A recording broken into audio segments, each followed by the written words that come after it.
ಸಭೆಗಳಲ್ಲಿ ಸಾರಿಗೆ ಆರಾಧನೆಯನ್ನು ಆತ್ಮೀಯವಾಗಿ ಸ್ವಾಗತಿಸುತ್ತೇನೆ ಮತ್ತು ಫೇಸ್ಬುಕ್ ಲೈವ್ ಮೂಲಕವಾಗಿ ಆರಾಧನೆ ಕಾರ್ಯಕ್ರಮದ ಪ್ರತಿಯೊಬ್ಬರನ್ನು ಸಹ ನಾನು ವಂದಿಸಿ ಸ್ವಾಗತಿಸ್ತೇನೆ. ನಾವೆಲ್ಲ ನಿಂತು ನಮ್ಮ ಕಣ್ಣುಗಳನ್ನು ಮುಚ್ಚಿ ನಮ್ಮ ಹೃದಯಗಳನ್ನು ತಗ್ಗಿಸಿ ಪ್ರಾರ್ಥನಾ ಪೂರ್ವಕವಾಗಿ ನಾವು ಆರಾಧನೆ ನಡೆಸಿಕೊಳ್ಳೋಣ.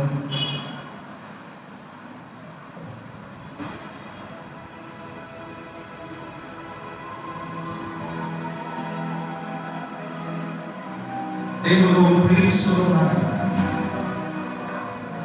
ಆತನ ಪ್ರೀತಿಯು ಎಷ್ಟು ಸುಖದಲ್ಲ. ಆತನನ್ನು ಪ್ರೀತಿಸುವ ಪ್ರತಿಯೊಬ್ಬರ ಬದುಕಿನಲ್ಲಿ ದೇವರ ಪ್ರೀತಿ ನೆಲೆಗೊಂಡಿದೆ. ದೇವರು ನಮಗೆ ಈ ಸೃಷ್ಟಿ ಮೇಲೆ ತನ್ನ ಪ್ರೀತಿಯನ್ನು ವ್ಯಕ್ತಪಡಿಸಿದ್ದಾರೆ. ತನ್ನ ಮಗನನ್ನು ನಮಗೋಸ್ಕರ ಕಳುಹಿಸಿಕೊಡುವುದರ ಮೂಲಕ ನಮ್ಮ ಪಾಪಗಳ ಪರಿಹಾರಕ್ಕೋಸ್ಕರ ನಮ್ಮ ರಕ್ಷಕನಾಗಿ ನಮ್ಮ ವಿಮೋಚಕನಾಗಿ ನಮ್ಮನ್ನು ಉದ್ಧರಿಸಿ ನಿತ್ಯ ಜೀವನದಲ್ಲಿ ಆತನು ನಮ್ಮನ್ನು ಸೇರಿಸಬೇಕೆಂಬ ಆಲೋಚನೆಯಿಂದಲೇ ತನ್ನ ಒಬ್ಬನೇ ಮಗನನ್ನು ಈ ಭೂಲೋಕಕ್ಕೆ ಕಳುಹಿಸಿಕೊಟ್ಟಿದ್ದಾನೆ. ಆತನನ್ನು ಸ್ತುತಿಸುವ ನಾವು, ಘನಪಡಿಸುವ ನಾವು, ಆತನ ಪ್ರೀತಿಯನ್ನು ನಾವು ಅರ್ಥ ಮಾಡಿಕೊಂಡು ಆ ಪ್ರೀತಿಯ ಜೀವನದಲ್ಲಿ ಹಾಗೆ ನಾವು ಸಹ ಪ್ರೀತಿಯ ಸ್ವಭಾವಗಳು, ಪ್ರೀತಿಯ ವ್ಯಕ್ತಿತ್ವವನ್ನು ಹೊಂದಲು, ಪ್ರೀತಿಯಿಂದ ನಮ್ಮ ಬದುಕನ್ನು ನಡೆಸಿಕೊಂಡು ಹೋಗುವುದು ನಾವು ಆಗಿರುತ್ತೇವೆ. ಯಾರಾದರೂ ನಾವು ದೈವಿಕ ಪ್ರೀತಿಯಲ್ಲಿ ದೇವರ ಪ್ರೀತಿಯನ್ನು ಹೊಂದಿಕೊಳ್ಳುವುದಕ್ಕಾಗಿ ದೇವರ ಸಹವಾಸದಲ್ಲಿ ಸತ್ಸಂಗದಲ್ಲಿ ನಾವು ನಿರತರಾಗಿ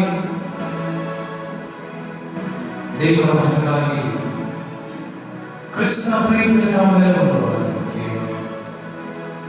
ಕ್ರಿಸ್ತನ ಪ್ರೀತಿಯನ್ನು ನಾವು ಪ್ರಚುರಪಡಿಸುವುದಕ್ಕೆ, ಕ್ರಿಸ್ತನ ಪ್ರೀತಿಯನ್ನು ನಾವು ಆಚರಿಸುವುದಕ್ಕೆ ನಿಮ್ಮ ಆರಾಧನೆಯನ್ನು ರೂಪಿಸುವುದೇ ನಾವು ಬಲಪಡಿಸುತ್ತೇವೆ. ಆರಾಧನೆ ಆರಂಭ ತಂದೆ ಕುಮಾರ ಪವಿತ್ರಾತ್ಮನ ನಾಮದಲ್ಲಿ ಆರಂಭವಾಗಿದೆ. ಮಾಡುವ ಸಂಗೀತಗಳಲ್ಲಿ 83ನೇ ಸಂಗೀತವನ್ನು ಮಾಡೋಣ. ಸಂಗೀತಗಳಲ್ಲಿ 83ನೇ ಸಂಗೀತ ಕೇಳುವುದರ ಘನರಾಜ ಸ್ವರ್ಗದಲ್ಲಿ ಮಹಿಮೆ, ಭೂಮಿಯಲ್ಲಿ ಕರುಣೆ, ಎಲ್ಲ ಶಕ್ತಿ ದೂತರು 83ನೇ ಸಂಗೀತವನ್ನು ನಾವು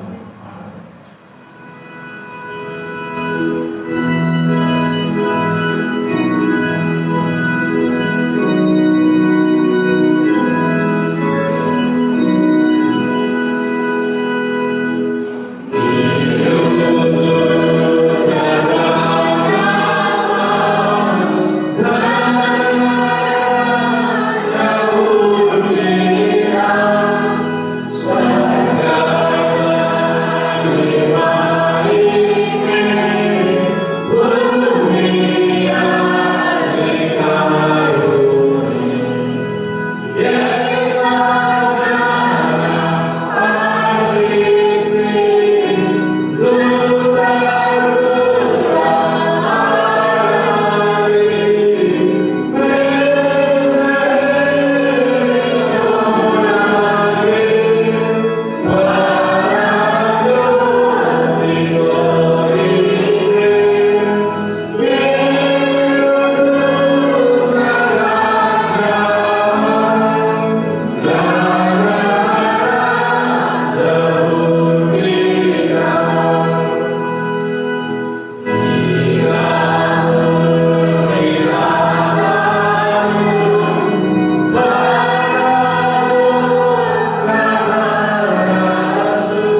ಪ್ರೀತಿಯ ದೇವರೇ, ನಾಮಕ್ಕೆ ಸ್ತೋತ್ರವನ್ನು ಸಲ್ಲಿಸುತ್ತೇವೆ. ನಿನ್ನ ಪ್ರೀತಿ ಮತ್ತು ವಾತ್ಸಲ್ಯಕ್ಕೋಸ್ಕರವಾಗಿ ನಿನಗೆ ಸ್ತೋತ್ರ ಮಾಡುತ್ತೇವೆ. ನಿನ್ನ ಪ್ರೀತಿಯ ರಾಜ್ಯವನ್ನು, ನಿನ್ನ ಪ್ರೀತಿಯ ಲಕ್ಷಣಗಳನ್ನು ನಮಗೆ ಅವರ ಮೂಲಕವಾಗಿ ತೋರಿಸಿಕೊಡುತ್ತೇವೆ. ಅದನ್ನು ಕೇಳುವುದು ನಾವು ಮಾತ್ರವೇ, ನಿನ್ನ ಕಳುಹಿಸಿಕೊಡಬೇಕು. ಕ್ರಿಸ್ತನ ಪ್ರೀತಿ ನಾವು ಅರಿತುಕೊಂಡು ಅರ್ಥ ಮಾಡಿಕೊಂಡು ನಮ್ಮ ಬಾಳ್ವೆಯಲ್ಲಿ ಕ್ರಿಸ್ತನ ಪ್ರೀತಿಯಿಂದ ನಾವು ಮುಂದುವರಿಸಿಕೊಳ್ಳುವುದಕ್ಕೆ, ಜೀವಿಸುವುದಕ್ಕೆ ನಮಗೆ ಸಹಾಯ ಮಾಡಬೇಕು. ದ್ವೇಷದಲ್ಲಿ ಪ್ರೀತಿಯನ್ನು,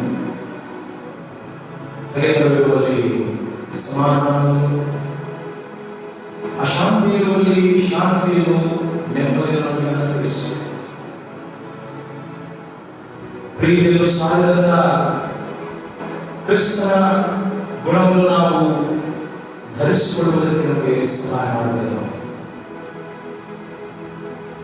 ಈ ಲೋಕವು ಪ್ರೀತಿಯಿಂದ ಕೂಡಿದಂತಹ ಮಾತುಗಳಿಂದ, ಪ್ರೀತಿಯಿಂದ ಕೂಡಿದಂತಹ ವರ್ತನೆಗಳಿಂದ, ಪ್ರೀತಿಯ ಸ್ವಭಾವಗಳಿಂದಲೇ ಇಡೀ ಕ್ರೈಸ್ತ ಸಮುದಾಯ ಇತರ ವಿಶ್ವಾಸಗಳಿಗೆ ಸಾಕ್ಷಿಯನ್ನು ಬೀರುವಂತಹ, ಇಡೀ ಜಗತ್ತು ಪ್ರೀತಿಯಿಂದ ತುಂಬಿಕೊಂಡಿರುವಂತಹ ಪ್ರಪಂಚವಾಗಿ ಮಾತನಾಡುವುದಕ್ಕೆ ಸಹಾಯ ಮಾಡಿ.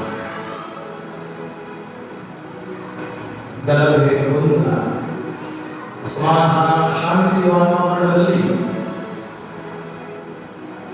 ಪ್ರೀತಿಯ ಶಿವು ಹುಟ್ಟುವಂತೆ ಆ ಪ್ರೀತಿಯ ಗುಣಾತಿಶಯವು ಹೆಚ್ಚು ಹೆಚ್ಚಾಗಿ ಬೆಳೆಯುವುದಕ್ಕೆ ಸಹಾಯ ಮಾಡಬೇಕು. ಪ್ರೀತಿಸುತ್ತೇವೆ ಎನ್ನುವಂತಹ ಮಾತು ಕೇವಲ ಮಾತಾಡದೆ, ನುಡಿಗಳಿಂದ, ಸ್ವರಗಳಿಂದಾಗದೆ, ನಿನ್ನನ್ನೇ ಪ್ರತಿಬಿಂಬಿಸುವಂತಹ ಬಾಂಧವ್ಯದ ರೂಪದಲ್ಲಿ ನಾವು ವರ್ತಿಸಿ ನಿನಗೆ ಮಾನವೀಯತೆ ತರುವಂತಹ ಮಕ್ಕಳಾಗಿ ನಮಗೆ ಆ ಪ್ರೀತಿಯ ಗುಣವನ್ನೇ ನನ್ನನ್ನು ಆಡುವ ಮಾಡುವುದಾಗಿ ಪ್ರಾರ್ಥಿಸುತ್ತೇವೆ. ಈ ಆರಾಧನೆಯ ಸಂದರ್ಭದಲ್ಲಿ ನಮ್ಮನ್ನು ಕರ್ತನಕ್ಕೋಸ್ಕರವಾಗಿ ನಿನಗೆ ಸ್ತೋತ್ರ ಮಾಡುತ್ತೇವೆ. ನಿನ್ನ ಆತ್ಮ ಪ್ರೇರಣೆ ನಮ್ಮನ್ನು ಒಟ್ಟಾಗಿ ಸೇರಿಸೋಸ್ಕರವಾಗಿ ವಂದಿಸುತ್ತೇವೆ. ಕಳೆದ ವಾರದಲ್ಲಿ ದಿವಸಗಳಲ್ಲಿ ನಮ್ಮನ್ನು ಕಾಪಾಡೋದಕ್ಕೋಸ್ಕರವಾಗಿ ನಿನಗೆ ಕೃತಜ್ಞತೆಗಳನ್ನು ಹೇಳ್ತೇವೆ. ನಮಗೆ ಅನುಗ್ರಹಿಸಿದಂತಹ ಆಹಾರ, ಸಫಲತೆ, ಆರೋಗ್ಯಕ್ಕೋಸ್ಕರವಾಗಿ ನನಗೆ ಸ್ತೋತ್ರ ಮಾಡುತ್ತೇವೆ. ಅದ್ಭುತ ಮಹತ್ವವನ್ನು ಮಾಡೋದಕ್ಕೋಸ್ಕರವಾಗಿ ನನಗೆ ವಂದಿಸುತ್ತೇವೆ. ಶುಭ ಕೃಪೆಯನ್ನು ನಮಗೆ ಒದಗಿಸಿದಕ್ಕೋಸ್ಕರವಾಗಿ ನನಗೆ ಕೊಂಡಾಡುತ್ತೇವೆ. ಇವರಿಗಾಗಲಿ ನಮ್ಮ ಪ್ರಾರ್ಥನೆಗಳನ್ನು ಕೇಳಿ ಸ್ವತಂತ್ರವನ್ನು ನೀಡಿದಕ್ಕೋಸ್ಕರವಾಗಿ ನನಗೆ ಉಪಕಾರವನ್ನು ಹೇಳುತ್ತೇವೆ. ನಿನ್ನ ಆಶೀರ್ವಾದ, ನಿನ್ನ ವರದಾನಗಳು ನಮಗೆ ನಿಂತು ಇರಲಿ ಎಂಬುದಾಗಿ ಪ್ರಾರ್ಥಿಸುತ್ತೇವೆ. ನಮ್ಮನ್ನು ಸಾಕು, ನಮ್ಮನ್ನು ಸಲಹು, ನಮ್ಮನ್ನು ಸಂರಕ್ಷಿಸುತ್ತೇವೆ. ಯಾರಾದರೂ ಮುಖಾಂತರ ನೀವು ಜ್ಞಾನಸುದ್ದಿಯನ್ನು ಹೊಂದಿದ್ದು, ನಿನ್ನ ಪ್ರಸನ್ನತೆಯನ್ನು, ನಿನ್ನ ಸಾನ್ನಿಧ್ಯದ ಅನುಭವವನ್ನು ನಮ್ಮನ್ನು ಮಾತನ್ನು ತೋರಿಸುತ್ತೇವೆ. ನಿನ್ನ ಜ್ಞಾನಕ್ಕಾಗಿ, ನಿನ್ನ ಮಾನಕ್ಕಾಗಿ, ನಮ್ಮ ಪರಸ್ಪರ ಕ್ರೈಸ್ತಿಯ ಬಾಳ ವಿಶ್ವಾಸ, ಪ್ರೀತಿ, ಅನ್ಯತೆಯಲ್ಲಿ ನಾವು ಐಕ್ಯ ಐಕ್ಯರಾಗಿ ತೊಡಗಿಸಿಕೊಂಡು ಅದರ ಕಾರ್ಯರೂಪದಲ್ಲಿ ಜೀವಿಸಿ ನಿನ್ನ ನಾಮಕ್ಕೆ ಘನವನ್ನು ಸಲ್ಲಿಸುವ ಹಾಗೆ ನಾವು ಬದುಕುವಂತೆ ನಿನ್ನ ಆತ್ಮ ಉದ್ದೇಶವನ್ನು ನಮಗೆ ನೀಡಬೇಕೆಂದಾಗಿ ಯೇಸು ಸ್ವಾಮಿಯ ಸೋದರ ನಾಮದಲ್ಲಿ ಈ ಪ್ರಾರ್ಥನೆಯನ್ನು ಬೇಡುತ್ತೇವೆ. ಎದುರಿದ್ದು ನಾವು ಸ್ವರಭಾವವನ್ನು ಆಲಿಸೋಣ.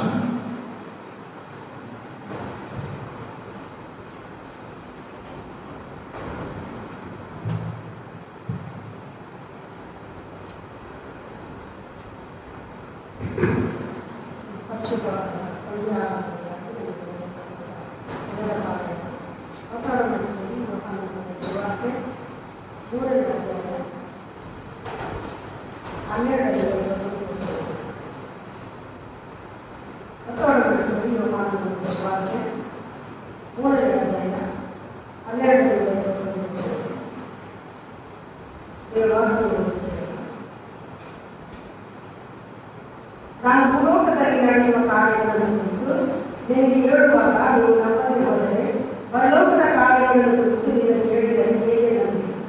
ಪರಲೋಕದಿಂದ ಇಳಿದು ಬಂದವನೇ ಅಂದರೆ ಮನುಷ್ಯ ಕುಮಾರನ ಹೊರತು ಮತ್ತಾರು ಪರಲೋಕಕ್ಕೆ ಏರಿ ಹೋದವರಲ್ಲ. ಇದಲ್ಲದೆ ಜನರನ್ನು ನೋಡಿ ಜೀವದಿಂದಿರಬೇಕೆಂದು ಮೋಶೆ ಅಡವಿಯಲ್ಲಿ ಆ ಸರ್ಪವನ್ನು ಎತ್ತರದಲ್ಲಿದ್ದು ಹಾಗೆಯೇ ಮನುಷ್ಯ ಕುಮಾರನು ನನ್ನನ್ನು ನಂಬುವರೆಲ್ಲರನ್ನು ನಿತ್ಯ ಜೀವವನ್ನು ಪಡೆಯಬೇಕೆಂದು ಎತ್ತರದಲ್ಲಿಡಬೇಕು. ದೇವರ ಲೋಕದ ಮೇಲೆ ಎಷ್ಟೋ ಪ್ರೀತಿಯೆಂದು ತನ್ನ ಒಬ್ಬನೇ ಮಗನನ್ನು ಕೊಟ್ಟನು. ಆತನು ನಂಬುವವನಾದರೂ ನಾಶವಾಗದೆ ಎಲ್ಲರೂ ನಿತ್ಯ ಜೀವವನ್ನು ಪಡೆಯಬೇಕೆಂದು ಆತನನ್ನು ಕೊಟ್ಟನು. ದೇವರು ತನ್ನ ಮಗನ ಮುಖಾಂತರ ಲೋಕಕ್ಕೆ ರಕ್ಷಣೆಯಾಗಬೇಕೆಂದು ಆತನನ್ನು ಕಳಿಸಿಕೊಟ್ಟರೆ ಹೊರತು ತೀರ್ಪು ಮಾಡುವುದಕ್ಕಾಗಿ ಕಳಿಸಲಿಲ್ಲ. ಆತನ ನಂಬುವವರಿಗೆ ತೀರ್ಪು ಆಗುವುದಿಲ್ಲ, ಆದರೆ ನಂಬದವರಿಗೆ ದೇವರ ಒಬ್ಬನೇ ಮಗನ ಹೆಸರನ್ನು ನಮ್ಮದೇ ಹೋದರಿಂದ ಆಗಲೇ ತೀರ್ಪು ಆಗುವುದು. ಆ ತೀರ್ಪು ಏನೆಂದರೆ ಬೆಳಕು ಲೋಕಕ್ಕೆ ಬಂದಿದ್ದರೂ ಮನುಷ್ಯರ ಕೃತ್ಯಗಳು ಕೆಟ್ಟಗಳಾಗಿರುವುದರಿಂದ ಅವರು ಬೆಳಕಿಗಿಂತ ಕತ್ತಲೆಯನ್ನು ಹೆಚ್ಚಾಗಿ ಪ್ರೀತಿಸಿದರು. ಕೆಟ್ಟದನ್ನು ಮಾಡುವವರು ಬೆಳಕನ್ನು ಸಹಿಸುವುದಿಲ್ಲ, ತಮ್ಮ ಕೃತ್ಯಗಳನ್ನು ದುಷ್ಕೃತ್ಯಗಳಾಗಿ ತೋರಿ ಬಂದಿರುವುದೆಂದು ಬೆಳಕಿಗೆ ಬರುವುದಿಲ್ಲ. ಆದರೆ ಸತ್ಯವನ್ನು ಅನುಸರಿಸಿ ನಡೆಯುವನು ತಾನು ದೇವರನ್ನು ನಡೆಸಿಕೊಂಡ ಕೃತ್ಯಗಳನ್ನು ಮಾಡದೆ ಮಾಡಿದನೆಂದು ತೋರಿಕೊಳ್ಳುವಂತೆ ಬೆಳಕಿಗೆ ಬರುತ್ತಾನೆ ಎಂಬುದೇ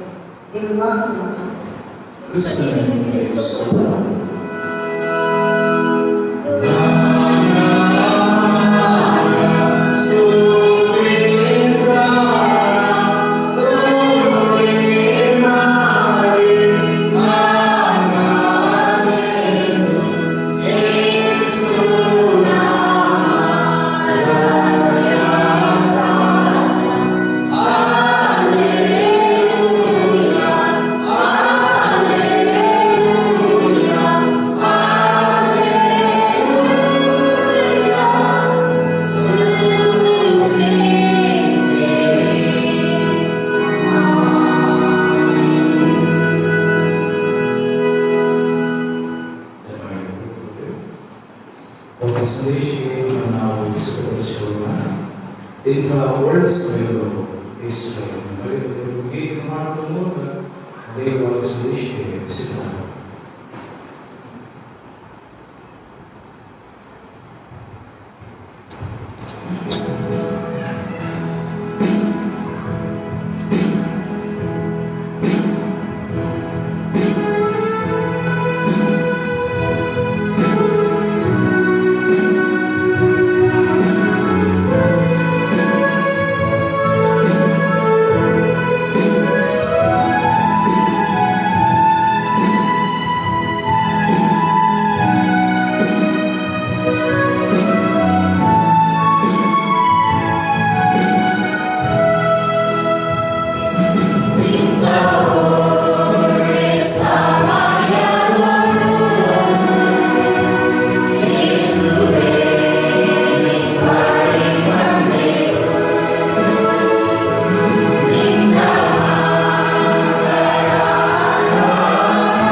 ಮನುಷ್ಯನ ಸ್ವರ್ಗೀಯ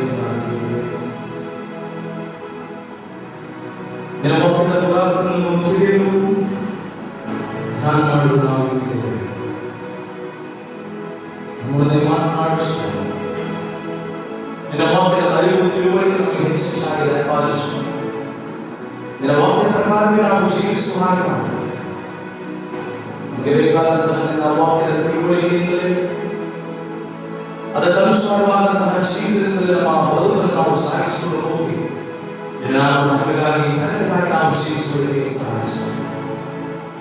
ಯೇಸುವಿನ ನಾಮದಲ್ಲಿ ಈ ಪ್ರಾರ್ಥನೆಯನ್ನು ಕೇಳಿ ದಿನಮಾನದಲ್ಲಿ ಹೆಚ್ಚೆಚ್ಚಾಗಿ ನಾವು ಜೀವಿಸುವ ಹಾಗೆ ನಮಗೆ ಸಹಾಯವನ್ನು ಒದಗಿಸುವುದಾಗಿ ಪ್ರೀತಿಯಿಂದ ಈ ಪ್ರಾರ್ಥನೆಯನ್ನು ಬೇಡುತ್ತೇವೆ.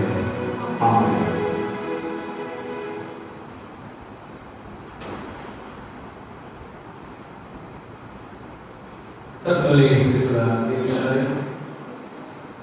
ಸಂಜೆಯ ಆರಾಧನೆಯನ್ನು ಶ್ರೇಷ್ಠರು ಇವೆಲ್ಲ ನಾನು ಪ್ರೀತಿಯಿಂದ ವಂದಿಸುತ್ತೇನೆ ಮತ್ತು ಸ್ವಾಗತ.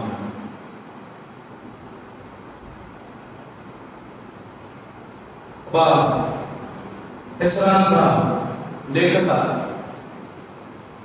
ಅವರು ಹೇಳುವಂತಹ ಮಾತುಗಳೆಂದರೆ, ನಮ್ಮ ಬದುಕಿನಲ್ಲಿ ನಾವೇನಾದರೂ ಸಾಧನೆ ಮಾಡಬೇಕಾದರೆ ಪ್ರೀತಿಯೊಂದು ಸಾಕಬೇಕಾಗಿದೆ. ನಮ್ಮ ಬದುಕಿನಲ್ಲಿ ಏನೇ ಸಾಧನೆ ಮಾಡಬೇಕಾದರೂ ಪ್ರೀತಿ ಅದಿದ್ದರೆ ಸಾಕಂತೆ ನಾವು ಏನು ಬೇಕಾದರೂ ಸಾಧಿಸಬಹುದು. ಇತರರಿಗೆ ಕೆಟ್ಟದ್ದು ಮಾಡಬೇಕಾದ್ರೆ ಮಾತ್ರ ನಮಗೆ ಚಾಕು ಚೂರಿ ಅಥವಾ ಕೆಟ್ಟತನ, ಕೆಟ್ಟ ಮಾತು, ಕೆಟ್ಟ ಸಂಗತಿಗಳು ಅಗತ್ಯ. ಆದರೆ ನಾವು ಏನನ್ನೇ ಒಳ್ಳೆಯದು ಅಥವಾ ಒಳ್ಳೆಯ ಸಾಧನೆಗಳನ್ನು ಮಾಡಬೇಕಾದರೆ ಪ್ರೀತಿ ಇದ್ದಿದ್ದರೆ ನಮ್ಮ ಬದುಕಿನಲ್ಲಿ ಅದೇ ಸಾಕು ಎಂಬುದಾಗಿ ಹೇಳ್ತಾರೆ. ನಿಜಕ್ಕೂ ಸಹ ಅದು ಅರ್ಥಗರ್ಭಿತವಾಗಿಯೂ ಆ ಅಕ್ಷರ ಸಹ ಅದು ಸತ್ಯವೆಂಬುದಾಗಿ ವಾಕ್ಯಭಾಗದ ಮೂಲಕವಾಗಿ ನಾವು ಅರ್ಥ ಮಾಡಿಕೊಳ್ಳಬಹುದು. ಯೇಸುವಿನ ಜೀವಿತದ ಮೂಲಕವಾಗಿ ಇನ್ನಷ್ಟು ನಮಗೆ ಹಲವು ರೀತಿಯಾದಂತಹ ಉದಾಹರಣೆಗಳ ಮೂಲಕ ನಮ್ಮ ಬದುಕನ್ನು ಕಟ್ಟಿಕೊಳ್ಳುವುದಕ್ಕೆ, ಆ ಪ್ರೀತಿಯ ಶ್ರೇಷ್ಠತೆ ನಾವು ಅರ್ಥ ಮಾಡಿಕೊಳ್ಳುವುದಕ್ಕೆ ಸಾಧ್ಯ ಎಂಬುದಾಗಿ ಇದರ ವಾಕ್ಯಭಾವವು ಸಹ ನಮಗೆ ತಿಳಿಯಪಡಿಸುತ್ತದೆ. ದೇವರು ಸೃಷ್ಟಿಯ ಪ್ರಥಮ ದಿನದಿಂದ ಎಲ್ಲರನ್ನೂ ಸಹ ಪ್ರೀತಿಸ್ತಾನೆ. ಕೇವಲ ಮನುಷ್ಯರನ್ನು ಮಾತ್ರವಲ್ಲ, ಸೃಷ್ಟಿಯ ಎಲ್ಲವನ್ನೂ ಆತ್ಮ ಪ್ರೀತಿಸ್ತಾನೆ. ಮೊದಲನೇ ದಿನದಲ್ಲಿ ಸೃಷ್ಟಿ ಮಾಡಿದರು 2, 3ನೇ ದಿನ 4, 5, 6, 7 ಎಲ್ಲ ದಿನಗಳಲ್ಲಿ ಮಾಡಿದಂತ ಪ್ರತಿಯೊಂದು ಸೃಷ್ಟಿಯನ್ನು ಆತ್ಮನ ಪ್ರೀತಿಯಿಂದಲೇ ಪ್ರೀತಿಸಿ ಆತ್ಮನ್ನು ನಿರ್ಮಿಸ್ತಾನೆ. ಅದರಲ್ಲಿ ಮಾನವನು ಸಹ ಹೆಚ್ಚಾಗಿ ಪ್ರೀತಿ ಮಾಡಿ ವಾಕ್ಯಭಾಗವನ್ನು ಗಮನಿಸಿ ನಿಮ್ಮೆಲ್ಲರಿಗೂ ಬಹಳ ಚಿರಪರಿಚಯ ಬಾಯ್ಪಾಡಾಗಿರುವಂತಹ ವಚನ ಯೋಹಾನ 3:16. ಯೋಹಾನ 3:16 ಸಾಕು ತುತ್ತುತ್ತುವಿಯಲ್ಲಿರುತ್ತದೆ. ದೇವರು ಲೋಕದಲ್ಲಿ ಎಷ್ಟು ಅಂತ ಹೇಳ್ತಾರೆ. ದೇವರು ಲೋಕದ ಮೇಲೆ, ದೇವರು ಮನುಷ್ಯರ ಮೇಲೆ ಎಂಬುದಾಗಿ ಹೇಳಿದ ವಾಕ್ಯಭಾಗವನ್ನು ಬರೆದಿದ್ದಾರೆ. ಆ ದೇವರು ಲೋಕದ ಮೇಲೆ, ಲೋಕ ಅಂದ್ರೆ ಇಡೀ ಸೃಷ್ಟಿ, ಇಡೀ ಬ್ರಹ್ಮಾಂಡ, ಇಡೀ ಪ್ರಪಂಚ. ಸೃಷ್ಟಿ ಅಂದ್ರೆ ಪರಿಸರ ಮಾತ್ರ, ಲೋಕ ಅಂದ್ರೆ ಬರೀ ಮನುಷ್ಯರು ಮಾತ್ರ. ನಮ್ಮ ಕಣ್ಣಿಗೆ ಕಾಣುವಂತಹವುಗಳು, ಕಣ್ಣಿಗೆ ಕಾಣದಂತಹ ಪ್ರತಿಯೊಂದು ಸೃಷ್ಟಿಯ ಮೇಲೆ ದೇವರೇನು ಮಾಡ್ತಾನೆ? ಪ್ರೀತಿ ಇಡ್ತಾನೆ. ದೇವರು ಪ್ರೀತಿಯನ್ನು ಕೇವಲ ಇಡುವುದಿಲ್ಲ, ವ್ಯಕ್ತಪಡಿಸ್ತಾನೆ. ವ್ಯಕ್ತಪಡಿಸುವುದೂ ಇಲ್ಲ, ಅದನ್ನ ನೆರವೇರಿಸ್ತಾನೆ. ಹೇಗೆ ನೆರವೇರಿಸ್ತಾನೆ? ದೇವರು ಲೋಕದ ಮೇಲೆ ಎಷ್ಟು ಪ್ರೀತಿ ಇಟ್ಟು ತನ್ನ ಒಬ್ಬನೇ ಮಗನನ್ನು ಏನ್ ಮಾಡ್ತಾನೆ? ಕೊಡ್ತಾನೆ. ಒಬ್ಬನೇ ಮಗನನ್ನ ಕೊಡ್ತಾನೆ. ಎಲ್ಲಿಯವರೆಗೂ ಕೊಡ್ತಾನೆ? ಪ್ರಾಣ ಕೊಡುವಷ್ಟರ ಮಟ್ಟಿಗೆ ಕೊಡ್ತಾನೆ. ಕೇವಲ ಪ್ರೀತಿ ನೀಡಲಿಲ್ಲ, ಕೇವಲ ಪ್ರೀತಿಯನ್ನಿಟ್ಟು ಹೋಗಿ ಬಾ, ಅದೇ ಟ್ರಿಪ್ ಅಲ್ಲ. ಇನ್ನೊಂದು 33.5 ವರ್ಷದ ಟ್ರಿಪ್ ಅಲ್ಲ. 33.5 ವರ್ಷದ ಜೀವನ ಅವಧಿ ನನಗೆ, ಕ್ರೈಸ್ತರಾದಂಥ ನಮಗೆ, ನಿಮಗೆ ಎಲ್ಲರಿಗೂ ಅದು ಪಾಠ ಕಲಿಸುವಂತಹ ಕ್ಷಣಗಳು, ವರ್ಷಗಳು. ಆ ಪ್ರೀತಿಯನ್ನು ಹೇಗೆ ವ್ಯಕ್ತಪಡಿಸಬೇಕು, ಪ್ರೀತಿಯನ್ನು ನಾವು ಹೇಗೆ ಬದುಕಬೇಕು, ಆ ಪ್ರೀತಿಯಿಂದ ಹೇಗೆ ನಾವು ಜೀವಿಸಬೇಕು ಅನ್ನೋದನ್ನ ಪಾಠ ಕಲಿಸಿದಂತಹ ರೀತಿ ಅದು. ಹಾಗಾಗಿ ಏನ್ ಮಾಡ್ತಾನೆ, ಮೊದಲು ತನ್ನ ಪ್ರವಾದಿಗಳ ಮೂಲಕವಾಗಿ ಮಾತನಾಡ್ತಾನೆ. ಯಾರು? ದೇವರು ತನ್ನ ಪ್ರವಾದಿಗಳ ಮೂಲಕ ಮಾತಾಡಿ ಜನರ ಮೇಲೆ, ಇಸ್ರಾಯೇಲ್ ಜನರ ಮೇಲೆ, ಆರಿಸಿಕೊಂಡ ಜನರ ಮೇಲೆ ತನಗಿರುವಂತಹ ಪ್ರೀತಿಯನ್ನು ವ್ಯಕ್ತಪಡಿಸ್ತಾನೆ. ಅರ್ಥ ಮಾಡ್ಕೊಳ್ಳಲ್ಲ, ಎಚ್ಚರಿಕೆ ಇರ್ತಾನೆ, ಅರ್ಥ ಮಾಡ್ಕೊಳ್ಳಲ್ಲ. ಜ್ಞಾನಕ್ಕೆ ಮೂರಲ್ಲಿ ಯಾರು ದೇವರು ಪ್ರೀತಿಸ್ತಾನೋ ಅವರನ್ನ ಗದರಿಸ್ತಾನೆ, ಅವರನ್ನು ಶಿಕ್ಷಿಸ್ತಾನೆ ಎಂಬುದಾಗಿರ್ತಾನೆ. ಗದರಿಸ್ತಾನೆ, ಪ್ರೀತಿಯಿಂದ ಗದರಿಸ್ತಾನೆ, ಪ್ರೀತಿಯಿಂದ ಶಿಕ್ಷಿಸ್ತಾನೆ, ಪ್ರೀತಿಯಿಂದ ಎಚ್ಚರಿಸ್ತಾನೆ. ಕೆಡುಕಿನಲ್ಲಿ ಬದುಕಬೇಡ್ರಿ, ಪಾಪಕೃತ್ಯಗಳಲ್ಲಿ ಬದುಕಬೇಡ್ರಿ, ಉಳ್ಳವರಾಗಿರಿ, ನಿಮ್ಮನ್ನ ಆಶೀರ್ವದಿಸ್ತೀನಿ, ಸಫಲತೆ ನೀಡ್ತೀನಿ, ನಿಮ್ಮನ್ನ ಸುಕ್ಷೇಮದಿಂದ ಬದುಕುವಂತೆ ಮಾಡ್ತೀನಿ ಎಂಬುದಾಗಿ ತನ್ನ ಪ್ರಜೆಗಳ ಮೂಲಕ ಹೇಳ್ತಾನೆ ಬರ್ತಾನೆ. ಯಾರು ಕೇಳಲ್ಲ, ಯಾರು ಕೇಳಲ್ಲ. ಸೆರೆಮನೆಗೆ ಹೋಗ್ತಾರೆ, ನಾಶವಾಗ್ತಾರೆ, ಅವರ ಬೆಳೆಗಳು ನಾಶವಾಗ್ತದೆ, ಮಳೆ ಇಲ್ಲದಂತಹ ಪರಿಸ್ಥಿತಿ, ಹಲವು ರೀತಿಯಾದಂತಹ ಕೇಳನ್ನು ಜನಾಂಗ ಬರಮಾಡಿಕೊಳ್ತದೆ. ಹಲವು ರೀತಿಯಾದಂತಹ ಕೇಳನ್ನು, ಶಿಕ್ಷೆಯನ್ನು, ಪ್ರೀತಿಯನ್ನು ಬರಮಾಡಿಕೊಳ್ತಾರೆ ಇಸ್ರಾಯೇಲ್ ಜನಾಂಗ. ಕಡೆಯಲ್ಲಿ ಇವರಿಗೆ ಎಷ್ಟು ಹೇಳಿದ್ರು ಬುದ್ಧಿ ಬರಲ್ಲ. ಹಾಗಾಗಿ ನಾನೇನ್ ಮಾಡ್ತೀನಿ, ನಿಮ್ಮ ಮೇಲಿನ ಪ್ರೀತಿಯನ್ನು, ಲೋಕದ ಮೇಲಿನ ಪ್ರೀತಿಯನ್ನು ಏನ್ ಮಾಡ್ತೀನಿ, ನಾನು ಹೇಗೆ ವ್ಯಕ್ತಪಡಿಸ್ತೀನಿ ನೋಡ್ರಿ ಎಂಬುದಾಗಿ ತನ್ನ ಒಬ್ಬನೇ ಮಗನನ್ನು ಕಳುಹಿಸಿಕೊಡ್ತಾನೆ. ಒಬ್ಬನೇ ಮಗನನ್ನು ಕಳುಹಿಸಿಕೊಟ್ಟದ ಹೇಗೆ?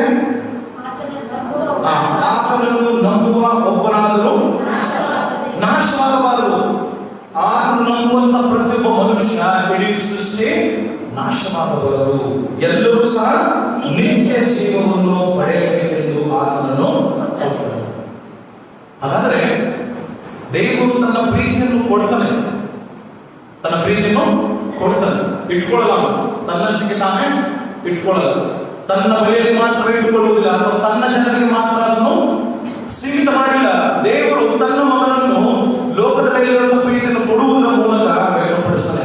ಇಂದು ನನಗಾಗಲಿ, ನಿಮಗಾಗಲಿ, ಕ್ರೈಸ್ತ ಜನರಿಗಾಗಲಿ ಪ್ರೀತಿಯ ಅಗತ್ಯತೆ ನಮ್ಮೊಳಗೆ ಮಾತ್ರ ಇಟ್ಟುಕೊಳ್ಳುವುದಲ್ಲ, ಅದನ್ನು ಬೇರೆಯವರಿಗೆ ಏನ್ ಮಾಡಬೇಕು? ಬೇರೆಯವರಿಗೆ, ಪುರುಷರಿಗೆ ಆಗಬೇಡ. ನಮ್ಮ ಹೆಂಡತಿಯ ಪ್ರೀತಿನ ಸಾಧ್ಯ ಇದೆ ಏನಂದ್ರೆ, ಪ್ರೀತಿ ನೀವು ಇಟ್ಕೊಂಡಿದ್ರೆ ಎಲ್ಲರೂ ಕೊಡ್ತೀರಾ? ಹಾಗಾದ್ರೆ ಪತಿ ಪತ್ನಿಯರ ಪ್ರೀತಿ ಒಂದು, ಸಹೋದರ ಸಹೋದರಿಯರ ಪ್ರೀತಿ ಮತ್ತೊಂದು. ಹಾಗಾಗಿ ನಮ್ಮ ಪ್ರೀತಿಯನ್ನು ನಾವು ದೈವಿಕ ಪ್ರೀತಿಯನ್ನು ಹೊಂದಿದ ಮೇಲೆ, ಕ್ರಿಸ್ತನ ಪ್ರೀತಿಯನ್ನು ಹೊಂದಿದ ಮೇಲೆ ಆ ಪ್ರೀತಿನ ಏನ್ ಮಾಡಬೇಕು? ಇತರರಿಗೆ ಹಂಚಬೇಕು. ಯಾವ ರೀತಿ ಹಂಚಬೇಕು ಎಂಬುದಾಗಿ ವಾಕ್ಯವಾದ ನಮಗೆ ತಿಳಿಯಪಡಿಸುತ್ತದೆ. ವಚನಗಳನ್ನು ನೀವು ತೆರೆಯಿರಿ. ರೋಮಾಪುರದವರಿಗೆ ಬರೆದ ಮೊದಲನೇ, ರೋಮಾಪುರದವರಿಗೆ ಬರೆದ ಪತ್ರಿಕೆ 14ನೇ ಅಧ್ಯಾಯ, ರೋಮಾಪುರದವರಿಗೆ ಬರೆದ ಪತ್ರಿಕೆ 13ನೇ ಅಧ್ಯಾಯ 8ನೇ ವಚನ. ರೋಮಾಪುರ 13:8.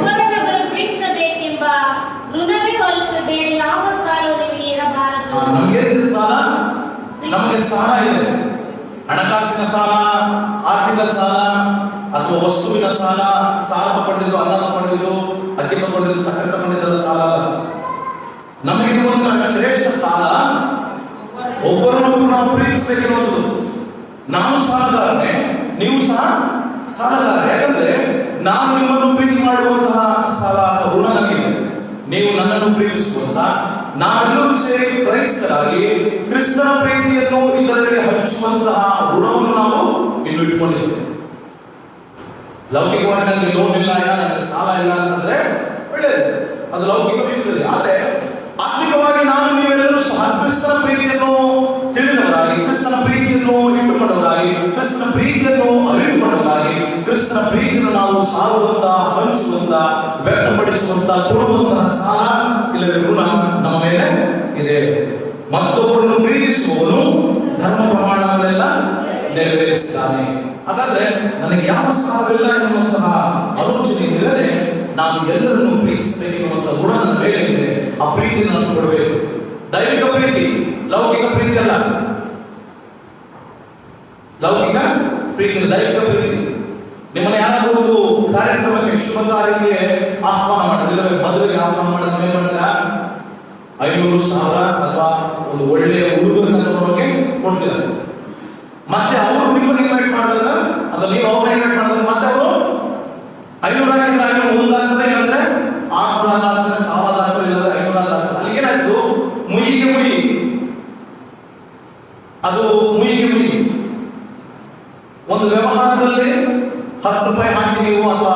ಲಕ್ಷ ರೂಪಾಯಿ ಹಾಕಿ 1.5 ಲಕ್ಷ 2 ಲಕ್ಷ ಇದು ನೋಡೋದು ಅದು ವ್ಯವಹಾರ, ಬಿಸ್ನೆಸ್. ಆದರೆ ಇಲ್ಲಿ ವ್ಯವಹಾರ ಅನ್ನುವುದೇ ಇಲ್ಲ, ಮುಯಿ ಅನ್ನುವುದಿಲ್ಲ. ಯಾವಾಗಲೂ ಯಾವ ಕ್ಷಣವಾದರೂ ಯಾವ ಪರಿಸ್ಥಿತಿಯಲ್ಲಾದರೂ ನಾನಾಗಲಿ ನೀವಾಗಲಿ ಒಬ್ಬರಿಗೊಬ್ಬರು ನಾವೇನ್ ಮಾಡಬೇಕು? ಪ್ರೀತಿಯನ್ನು ಕೊಡಬೇಕು. ಆ ದೈವಿಕ ಪ್ರೀತಿ, ಲೌಕಿಕ ಪ್ರೀತಿ ಅಲ್ಲ. ದೇವರು ಕೊಟ್ಟಂತಹ ಪ್ರೀತಿ, ಹೇಗೆ ದೇವರು ಲೋಕಕ್ಕೋಸ್ಕರ ತನ್ನ ಒಬ್ಬನೇ ಮಗನನ್ನು ಕೊಟ್ಟನೋ ಹಾಗೆ ನಾವು ನೀವು ಪ್ರೀತಿಸುವಂತಹ ಹಂಗಿನವರಾಗಿದ್ದೇವೆ. ಪ್ರೀತಿಸುವಂತಹ ಗುಣ ನಮ್ಮ ಮೇಲಿದೆ. ನಾವು ಒಬ್ಬರನ್ನೊಬ್ಬರು ಪ್ರೀತಿಸಬೇಕು ಎನ್ನುವಂತಹ ಆ ಶ್ರೇಷ್ಠ ಸಂಗತಿ ನಮ್ಮೆಲ್ಲರಿಗೂ ಇದೆ. ಯೋಹಾನನ ಸುವಾರ್ತೆಯನ್ನು ಗಮನಿಸುವಾಗ ಯೋಹಾನನ ಸುವಾರ್ತೆ 13ನೇ ಅಧ್ಯಾಯ, ಯೋಹಾನನ ಸುವಾರ್ತೆ 13ನೇ ಅಧ್ಯಾಯ 34 ಮತ್ತು 35 ವಚನ. ನಾನು ನಿಮಗೆ ಒಂದು ಆಜ್ಞೆಯನ್ನು ಕೊಡುತ್ತೇನೆ. ಏನಂದ್ರೆ ನೀವು ಒಬ್ಬರನ್ನೊಬ್ಬರು ಪ್ರೀತಿಸಬೇಕು ಅಂತ ಹೇಳ್ತಾರೆ. ಯೇಸು ಹೇಳ್ತಾರೆ ನೀವು ಒಬ್ಬರನ್ನೊಬ್ಬರು ಪ್ರೀತಿಸಬೇಕು. ಜಾತಿಯಿಂದಾಗಲಿ, ಮತದಿಂದಾಗಲಿ, ಶ್ರೀಮಂತ ಬಡವ ಎನ್ನುವಂತಹ ಸಂಗತಿಯಿಂದಾಗಲಿ, ಅಥವಾ ಆಳುಗಡೆ ಎನ್ನುವಂತಹ ಭೇದ ಭಾವದಿಂದ, ಅಥವಾ ನೀವು ಉಳ್ಳವ ನಾನು ಇಲ್ಲವ, ಅಥವಾ ನೀನು ಬಂದಿಲ್ಲ ನಾನು ಏನು ಇಲ್ಲ ಎನ್ನುವಂತಹ ತಿಳುವಳಿಕೆಯಿಂದ, ಆ ಒಂದು ಪ್ರಜ್ಞೆಯಿಂದ ನಾವು ಭೇದ ಭಾವ, ತಾರತಮ್ಯ ಮತ್ತು ಪಕ್ಷಪಾತ ಮಾಡಬಾರದು. ನಾವು ಒಬ್ಬರನ್ನೊಬ್ಬರು ದ್ವೇಷಿಸಬಾರದು, ಒಬ್ಬರನ್ನೊಬ್ಬರು ನಾವು ಹಗೆತನ ಮಾಡಬಾರದು ಎಂಬುದಾಗಿ ಹೇಳಿ ನಾವು ಒಬ್ಬರನ್ನೊಬ್ಬರು ಪ್ರೀತಿಸಬೇಕು. ಹೇಗೆ ಪ್ರೀತಿಸಬೇಕು? ನಾನು ನಿಮ್ಮನ್ನು ಪ್ರೀತಿಸಿದ ಮೇಲೆ ನೀವು ಸಹ ಒಬ್ಬರನ್ನೊಬ್ಬರು ಮಾದರಿ ತೋರಿಸಿದ್ದಾನೆ. ಮಾದರಿ ಏನಂದ್ರೆ, ಯೇಸು ಸ್ವಾಮಿ ನಾನು ನಿಮ್ಮನ್ನು ಪ್ರೀತಿಸಿದ ಮೇಲೆ ನೀವು ಒಬ್ಬರನ್ನೊಬ್ಬರು ಪ್ರೀತಿಸಬೇಕು. ಮಾಡೆಲ್ ಅದೇ. ಅವರು ನನ್ನ ದ್ವೇಷ ಮಾಡಿದರೆ ನಾನು ದ್ವೇಷ ಮಾಡ್ತೀನಿ, ಹಾಗಾದ್ರೆ ಅದು ಮನುಷ್ಯನ ಗುಣ. ಅವರು ದ್ವೇಷ ಮಾಡಿದರೆ ಅದು ನಾನು ಪ್ರೀತಿ ಮಾಡ್ತೀನಿ, ದೇವರು ಕೂಡ. ಅವರು ನಮ್ಮನ್ನ ಹಗೆತನ ಮಾಡ್ತಾರೆ, ಮುಖ ತಿರುಗಿಸ್ಕೊಂಡು ಹೋಗ್ತಾರೆ, ನಾನು ಅವ್ರನ್ನ ನೋಡಿ ನಗ್ತೀನಿ, ನಾನು ಅವ್ರನ್ನ ನೋಡಿ ಸ್ಮೈಲ್ ಮಾಡ್ತೀನಿ, ಅದು ದೇವರ ಗುಣ. ಅವ್ರ ಮುಖ ತಿರುಗಿಸ್ಕೊಳ್ಳೋದ್ರಿಂದ ನಾನು ಮುಖ ತಿರುಗಿಸ್ಕೊಂಡು, ಅವರು ಸೈತಾನನ ಮಾರ್ಗದಲ್ಲಿ ನಡೆಯುತ್ತಿರುವಾಗ ನಾನು ಸೈತಾನನ ಮಾರ್ಗದಲ್ಲೇ ನಡೀತೇನೆ. ನಾನು ಒಳ್ಳೆಯವನು, ನಾನು ಒಳ್ಳೆಯವಳು, ನಾನು ಒಳ್ಳೆಯ ಮಾರ್ಗದಲ್ಲಿದ್ದೇನೆ, ಯೇಸು ಸ್ವಾಮಿಯನ್ನು ಅನುಸರಿಸ್ತೇನೆ ಅಂದ್ರೆ ಯೇಸು ಸ್ವಾಮಿಯ ಗುಣ ನನ್ನಲ್ಲಿರಬೇಕು, ಯೇಸು ಸ್ವಾಮಿಯ ಸ್ವಭಾವ ನನ್ನಲ್ಲಿರಬೇಕು. ಯೇಸು ಸ್ವಾಮಿಯಂತಹ ಪ್ರೀತಿಸುವಂತಹ ಕ್ಷಣಗಳು, ವ್ಯಕ್ತಿತ್ವ, ಸ್ವಭಾವ, ಮಾತು, ಕ್ರಿಯೆ ನನ್ನಲ್ಲಿರುವಾಗ ಮಾತ್ರ ನಾವು ಒಳ್ಳೆಯವರು. ಮಾಡಿದ್ದಕ್ಕೆ ಪ್ರತಿಯಾಗಿ ಮಾಡ್ತೇನೆ, ಅದು ಮನುಷ್ಯನ ಗುಣ, ಸೈತಾನನ ಗುಣ. ಮಾಡಿದ್ದಕ್ಕೆ ಕೆಟ್ಟದ್ದಕ್ಕೆ ಪ್ರತಿಯಾಗಿ ನಾವು ದೇವರ ವಿರುದ್ಧವಾಗಿ ತಿರುಗಿಕೊಂಡಂತ ಇಡೀ ಭೂಲೋಕ, ಮಾನವ ಕುಲ, ಇಡೀ ಲೋಕದ ಮೇಲೆ ದೇವರನ್ನು ಮಾಡ್ತಾನೆ, ಪ್ರೀತಿ ತನ್ನ ಒಬ್ಬನ ಮಗನನ್ನ ಕೊಡ್ತಾನೆ. ಕೇವಲ ಕೊಟ್ಟದ್ದಲ್ಲ, ಶಿಲುಬೆಯಲ್ಲಿ ಮರಣವನ್ನು ಅಪ್ಪುವಂತೆ, ಪ್ರಾಣ ಬಿಡುವಂತೆ ಅವರನ್ನು ಕಳಿಸಿಕೊಂಡು, ಇದು ತ್ಯಾಗ. ಇದು ತ್ಯಾಗ. ತನಗಿದ್ದದ್ದು ಒಬ್ಬನೇ ಮಗನನ್ನು ದೇವರ ಮಗನಂತ ಯೇಸು ಸ್ವಾಮಿಯನ್ನು ಕೊಡುವುದು ತ್ಯಾಗ. ಹಾಗಾಗಿ ನಾನು ನಿಮ್ಮನ್ನು ಪ್ರೀತಿಸಿದ ಮೇಲೆ ಲೋಕವು ನಿಮ್ಮನ್ನು ಪ್ರೀತಿಸಿದ ಹಾಗೆ ನೀವು ಪ್ರೀತಿ ಮಾಡಬೇಡಿ. ಲೋಕವು ಕೊಡುವ ಪ್ರೀತಿ ಅದು ಪ್ರೀತಿ ಅಲ್ಲ. ನಾನು ನಿಮ್ಮನ್ನು ಪ್ರೀತಿಸಿದರೆ ಯೇಸು ಸ್ವಾಮಿ ಯಾವ ರೀತಿಯಲ್ಲಿ ಪ್ರೀತಿ ಮಾಡಿದನೋ ಅದೇ ರೀತಿ ನಾನು ನಿಮ್ಮನ್ನು ಪ್ರೀತಿ ಮಾಡಬೇಕು, ನೀವು ನನ್ನನ್ನು ಪ್ರೀತಿ ಮಾಡಬೇಕು. ನಾವೆಲ್ಲ ಇಡೀ ಲೋಕವನ್ನು, ಇತರ ವಿಶ್ವಾಸಗಳನ್ನು, ಇತರ ಧರ್ಮೀಯರನ್ನು, ಇತರ ಜನಾಂಗದವರನ್ನು ಪ್ರೀತಿ ಮಾಡಬೇಕು. ಬರೀ ಕ್ರೈಸ್ತರ ಒಳಗೆ ಮಾತ್ರ ಪ್ರೀತಿ ಇದ್ರೆ ಅದು ಪ್ರೀತಿ ಅಲ್ಲ. ಲೋಕಕ್ಕೆ ಯೇಸು ಸ್ವಾಮಿಯನ್ನು ಕೊಟ್ಟದ್ದು ಬರೀ ಕ್ರೈಸ್ತರಿಗೆ ಮಾತ್ರ ಕೊಟ್ಟದ್ದಲ್ಲ ದೇವರು. ಅಥವಾ ಭಾರತದಲ್ಲಿರುವಂತಹ ಕ್ರೈಸ್ತರು, ಅಮೆರಿಕದಲ್ಲಿರುವಂತಹ ಕ್ರೈಸ್ತರು, ಅಥವಾ ಇನ್ನೊಂದು ದೇಶದಲ್ಲಿರುವಂತಹ ಕ್ರೈಸ್ತರು, ಅಥವಾ ಯಾವುದೋ ಒಂದು ದೇಶದಲ್ಲಿರುವಂತಹ ಕ್ರೈಸ್ತರಿಗೆ ಮಾತ್ರ ಕೊಟ್ಟಿಲ್ಲ, ಇಡೀ ಲೋಕಕ್ಕೆ ಕೊಟ್ಟಂತಹ ದೇವರು. ಹಾಗೆ ನಾವು ನೀವು ಪ್ರೀತಿಯನ್ನ ಒಂದು ಬಾವಿಯೊಳಗೆ ಇದ್ದಂತೆ, ಅಥವಾ ಒಂದು ತಂಬಿಗೆ ಇದ್ದಂತಹ ನೀರಿನ ಹಾಗೆ ನಾವು ಬಿಡಬಾರದು. ಅದು ಯಾವಾಗಲೂ ಎಲ್ಲರಿಗೂ ಸಹ ವ್ಯಕ್ತವಾಗಬೇಕು. ಹಾಗಾಗಿ ಹೇಳ್ತಾರೆ, ನೀವು ಸಹ ಒಬ್ಬರನ್ನೊಬ್ಬರು ಪ್ರೀತಿಸಬೇಕು. ನಾನು ನಿಮ್ಮನ್ನು ಪ್ರೀತಿಸಬೇಕು, ನೀವು ಸಹ ಒಬ್ಬರನ್ನೊಬ್ಬರು ಪ್ರೀತಿಸಬೇಕು. ಇದೇ ನಾನು ನಿಮಗೆ ಕೊಡೋದು ಹೊಸ ಆಜ್ಞೆ. 35 ವರ್ಷ ಹೇಳಿದೆ, ನಿಮ್ಮೊಳಗೆ ಒಬ್ಬರ ಮೇಲೊಬ್ಬರಿಗೆ ಪ್ರೀತಿ ಇದ್ದರೆ ಎಲ್ಲರೂ ನಿಮ್ಮನ್ನು ನನ್ನ ಶಿಷ್ಯರೆಂದು ತಿಳ್ಕೊಳ್ಳಬಹುದು. ನಾನು ಕ್ರಿಸ್ತನ ಶಿಷ್ಯ, ನೀವು ಕ್ರಿಸ್ತನ ಶಿಷ್ಯರೆಂಬುದಾಗಿ ತಿಳ್ಕೊಳ್ಳುವುದು ಎಲ್ಲರ ಮೇಲೆ ನಾವು ದೈವಿಕ ಪ್ರೀತಿ ಇಟ್ಟು ಬದುಕುವಾಗ ಮಾತ್ರ.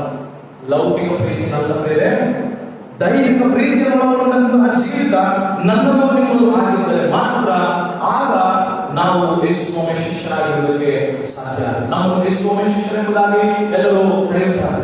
ಎಲ್ಲದಿದ್ರೆ ಯಾರು ಸಹ ಕರೆಯುವುದಕ್ಕೆ ಸಾಧ್ಯವಿಲ್ಲ. ಹಾಗಾಗಿ ನನ್ನಲ್ಲಿ ದೈವಿಕ ಪ್ರೀತಿ, ಯೇಸು ಸ್ವಾಮಿ ಪ್ರೀತಿ ಇರದಿದ್ದರೆ ನಾವು ದೈವಿಕ ಪ್ರೀತಿ ಇಲ್ಲದಂತಹ ದುರಾತ್ಮನಿಂದ ಅಥವಾ ಮನುಷ್ಯ ರೀತಿಯಲ್ಲಿ ಅಥವಾ ಲೌಕಿಕ ಪ್ರೀತಿಯಲ್ಲಿ ನನ್ನ ಬದುಕಿದೆ ಎಂಬುದಾಗಿ ಅರ್ಥ ಮಾಡಿಕೊಳ್ಳಬೇಕು. ಹಾಗೆ ನಿಮ್ಮಲ್ಲಿಯೂ ಸಹ ಇದೆ ಎಂಬುದಾಗಿ ನೀವು ಅರ್ಥ ಮಾಡಿಕೊಳ್ಳಬೇಕಾಗ್ತದೆ. ಇನ್ನು ಯೋಹಾನನ ಪತ್ರಿಕೆಯನ್ನು ನೀವು ಕರೆಯಿರಿ. ಯೋಹಾನನ ಮೊದಲನೇ ಪತ್ರ 4ನೇ ಅಧ್ಯಾಯ. ಯೋಹಾನನ ಮೊದಲನೇ ಪತ್ರ 4ನೇ ಅಧ್ಯಾಯ 8ನೇ ವಚನ. ಪ್ರೀತಿ ಇಲ್ಲದವನು ದೇವರನ್ನು ಬಲ್ಲವನಲ್ಲ. ಏನಂತ ಹೇಳಿದ್ರೆ, ಪ್ರೀತಿ ಇಲ್ಲದವನು ದೇವರನ್ನು ಬಲ್ಲವನಲ್ಲ. ಯಾವ ಮನುಷ್ಯನಲ್ಲಿ ಅಥವಾ ಯಾವನಲ್ಲಿ ಪ್ರೀತಿಯು ಇರುವುದಿಲ್ಲವೋ, ದೈವಿಕ ಪ್ರೀತಿಯು ಇರುವುದಿಲ್ಲವೋ, ಯೇಸು ಸ್ವಾಮಿಯಲ್ಲಿರುವಂತಹ ಪ್ರೀತಿ ಇರುವುದಿಲ್ಲವೋ, ಅವರು ದೇವರನ್ನು ಕಾಣುವುದಕ್ಕಾಗಲಿ, ದೇವರನ್ನು ಅರ್ಥ ಮಾಡಿಕೊಂಡಿರುವುದಕ್ಕಾಗಲಿ, ದೇವರನ್ನು ಹೊಂದಿರುವುದಕ್ಕಾಗಲಿ, ದೇವರಲ್ಲಿ ನೆಲೆಗೊಳ್ಳುವುದಕ್ಕಾಗಲಿ ಸಾಧ್ಯವಿಲ್ಲ. ಮನುಷ್ಯನಿಗಿದ್ದಂತಹ ಪ್ರೀತಿ ನನ್ನಲ್ಲಿದ್ದಾಗ ದೇವರು ನಾನು ಬಲ್ಲವನು ಎಂಬುದಾಗಿ ಹೇಳುವುದಕ್ಕೆ ಸಾಧ್ಯವಿಲ್ಲ. ದೈವಿಕ ಪ್ರೀತಿ ಯಾರಿರುತ್ತದೋ ಅವರು ದೇವರನ್ನು ಕಂಡಿರುತ್ತಾರೆ, ಅವರು ದೇವರನ್ನು ಅರ್ಥ ಮಾಡಿಕೊಂಡಿರ್ತಾರೆ. ಅವರಲ್ಲಿ ದೈವಿಕ ಸ್ವಭಾವ ಇರುತ್ತೆ, ದೈವಿಕ ವರ್ತನೆ ಇರುತ್ತೆ, ದೈವರ ಗುಣಲಕ್ಷಣಗಳು ಅವರಿರುತ್ತೆ. ಯಾಕಂದ್ರೆ ದೇವರು ಪ್ರೀತಿಯ ಸ್ವರೂಪಿ. ದೇವರು ಪ್ರೀತಿಯ ಸ್ವರೂಪಿ. 10ನೇ ವಚನ ಹೇಳ್ತದೆ, ಆತನು ನಮ್ಮನ್ನು ಪ್ರೀತಿಸಿ ನಮ್ಮ ಪಾಪವಾಗಿ ತನ್ನ ಮಗನನ್ನು ಕಳುಹಿಸಿಕೊಟ್ಟದಲ್ಲಿ ಪ್ರೀತಿಯ ನಿಜ ಗುಣವು ತೋರಿ ಬರುತ್ತದೆ. ಪ್ರೀತಿಯ ನಿಜ ಗುಣ ಎಲ್ಲಿ ತೋರುತ್ತದೆ? ನನಗೆ 2 ಮಕ್ಕಳು ಇರ್ತಾರೆ. ನನಗೆ ಮಕ್ಕಳಾಗಿಲ್ಲ. ಈಗ ಸದ್ಯಕ್ಕೆ ಒಂದು ಉದಾಹರಣೆ ನನ್ನ ಹೇಳ್ತೇನೆ. 2 ಮಕ್ಕಳು ಇರ್ತದೆ ನನಗೆ. 3 ಇರ್ತದೆ, 4 ಇಷ್ಟ ಆಗ್ತದೆ. ಒಂದ್ ಕಡೆ ಬೆಣ್ಣೆ, ಒಂದ್ ಕಡೆ ಸುಣ್ಣ ಮಾಡಿದ್ರೆ ಅದು ಪ್ರೀತಿ ಅಲ್ಲ.